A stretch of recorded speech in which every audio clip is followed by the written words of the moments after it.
Eddwaliro lino ery'Ekyebe mu ggombolola y'e Kakuuto disitulikiti y'e Rakai ly'erimu ku ago abiri gokka mu ggombolola eno abantu basobola okufuna eddagala lya Mukenenya.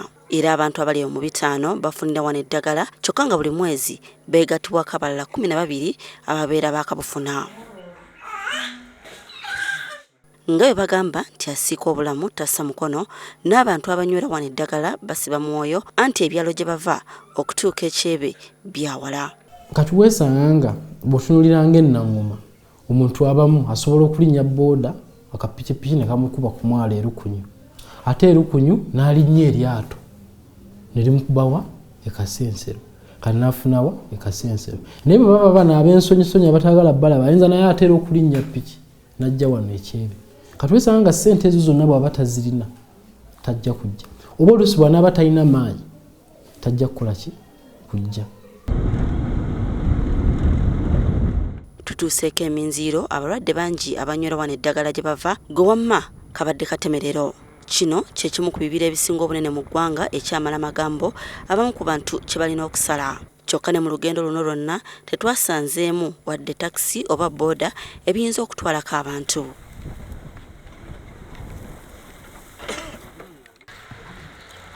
Kyaddaaki twatuuse mu maduuka g'eminziiro era nga wano wali kumpi ddala n'ensalo y'e Tanzania. Eno gye twasanze Rovina Nakafeero ow'emyaka 9 nga siriimu yamuttira abaana be 6 era ng'ekyawonya abalala 3 kwe kutandika ku ddagala lye baliko ne Jabuli eno. Okuva mu 9 naziika n'otamwa 9 we natandikira. Lovina alina ne kazzukulu ke kano omu ku batabani be ke yamulekera era nako kalina Mukenenya. Bano nno batulombojjera ebizibu bye bayitamu okufuna eddagala okuva Ekyebe. Embeera yakalubako lumu nenva wano mu nkuba ng'etonnya ne bali muno mu kabina n'entambula era nagijja n'enkuba ng'etonnya mpaka ne njituusa ne nfuluma ekibira ne njituusa egindi eri ekateera natuukayo ssaawa nga 7 Ekibe. Mukyala Bena olunaku lw'anaafuna eddagala omutima gumusiba ku mutwe kubanga agamba nti ku lw'enkuba bodaboda emujja wano okumutuusa Ekyebe ebeera ya mitwalo 2 so nga akagaali okukapangisa kaba kasiringi 6. Ebizibu ebyo bireetedde abantu abamu okugabana eddagala eribaweebwa. Ndoli yali alina omwana omulwadde ati ndowooza bamira munono ningamba nga ayagala muwole ati bwe naleeta nakuddiza.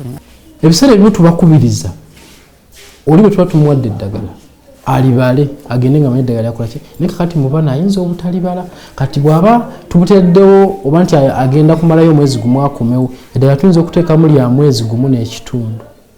Kati tuba tumusuubira omuntu oyo okudda n'eryo eddagala erikoze eki erisigaddemu kati ffe ne tulibala ne tubala kati oyo aba atubulira tuba musawo mampadde lingi oba ki naye bano abamira obubi oba abaligaba ajja kufuba okulisuula ajja n'akakebe nga kakalu. Okugabana eddagala kyandiviirako omubiri okuguba ne gulekeraawo okuwulira eddagala oba okulwana ennyo singa eddagala erimuweereddwa terikwatagana na mubiri gwe bwe lityo ne liba nga terimukolera.